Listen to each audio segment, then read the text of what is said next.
Իրինայի հետ գրքային չելենջ ենք անցկացնում ու արդեն ես կարդում եմ իմ 4-րդ գիրքը։ 4-րդ գիրքը ընտրել եմ Լոուրենսի, Դեյվիդ Լոուրենսի Զատիկը, այս հեղինակը Լեյդի Չաթերլի սիրեկանը գրքի հեղինակն է։ Գործը շատ փոքրիկ է, լոկացիան մի քիչ փոխել եմ, եկել եմ գրապահարանից մոտ, որ մի քիչ տարբերվի։ Ու հիմա կարդալու եմ Զատիկը։ Զատիկը 127 էջ է, շատ արագ կարանք կարդանք այս գործը, մանավանդ որ Լոուրենսի գիրը այդքան բարդ չի ու հեշտությամբ կարելի է հաղթահարել 1 ժամ, ժամկեսում երևի թե։ Սկզբում ծանոթանում ենք Լեյդի Բևրիջի հետ, ով կորցրել է իր տղաներին ու ունի 1 աղջիկ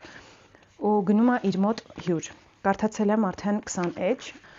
Շատ թեթև առաջ գնում ու ոնց որ էջերը թռնում են։ Մայրը աղջկա հետ գնում են տեսակցության իրենց հին ծանոթի մոտ, ով վերադարձել է ծանր վիրավորված։ Քանի գործ կարդացել եմ Լոուրենսի գործերից, բոլորի մեջ կա սիրային գիծ ու այս գործը բացառություն չի փաստորեն։ Այս գործն էլ է պատմում կնոջ նուրբ հոգեբանության մասին։ Մենք տեսնում ենք այստեղ շատ հետաքրքիր հարաբերություններ, ճիշտ է, կերպարները շատ բացված չեն, ինչպես մյուս վեպերում կտեսնեինք, օրինակ Լեյդի Չաթերլիում կտեսնեինք։ Եթե հաշվի չառնենք, որ այս